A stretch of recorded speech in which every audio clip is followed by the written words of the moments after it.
Aaron Blake is a senior political reporter for the Washington Post, and he joins us now from Washington. And Aaron, we heard the speaker refer to the bill as a conservative's wish list during that press conference. What do you imagine holdouts like, for example, Rand Paul would say in response to that?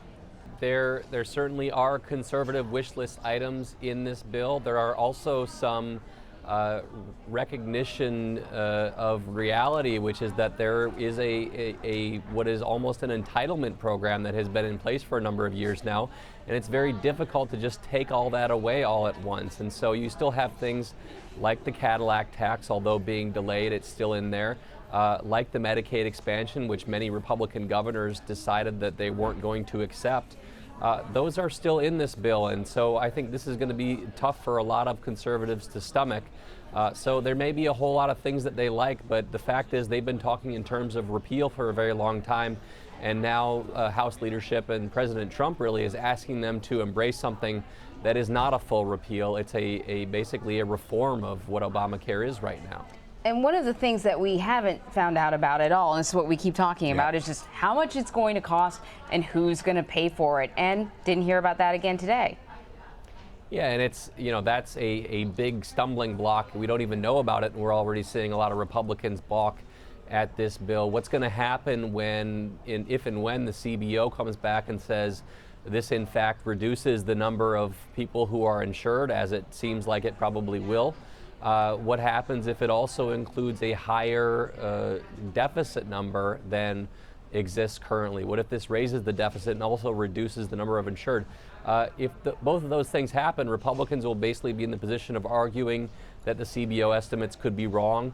But I think that's a very difficult thing to balance when you've got both opposition from some of the more moderate elements in the party and some of the more conservative elements. Aaron, I was looking at your Twitter feed, and at one point you write, for a guy in a tough spot, Paul Ryan is very good at not letting anyone see him sweat.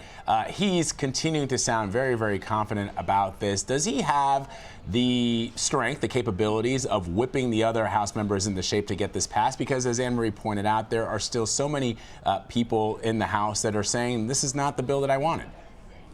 Right. It's a very difficult situation for him. I thought he was a great messenger for it today in a way we haven't really seen other Republicans message on this bill. But it remains a fact that members of the House Freedom Caucus, conservative Republicans in the House, are speaking out in very unequivocal terms against this bill. And that's something you generally don't see at this early stage. Usually you might see some kind of guarded comments about, well, I'll take a look at the bill. No, they're coming out and saying, I oppose this bill. It's not good. It's Obamacare light. And to go from that position to eventually supporting what is going to ultimately likely be a very similar bill to what we see today, that's going to be a really difficult thing for those members to explain to their constituents. And you know what we heard over and over again during the press conference? Lawmakers encouraging people to head to the website and read the bill for themselves. And I'm wondering, keeping in mind some of the contentious town hall meetings that we've seen where the Obamacare was a big topic of conversation, I'm wondering if you think that perhaps these lawmakers are hoping to influence the voters who can then put pressure on their local representatives to get this thing through. Yeah, I think that's right, and I think that the more that they, put this forward as a way to, reform entitlements, as a way to fix Obamacare, as a way to really move the ball forward on this effort, it's going to be a good thing for them. But if the conservative wing of the Republican Party convinces the base that this is not a repeal of Obamacare, that this is Obamacare light, in fact, that's going to be a very difficult hurdle to get over, because they've been promising their voters for years that Obamacare would in fact be repealed.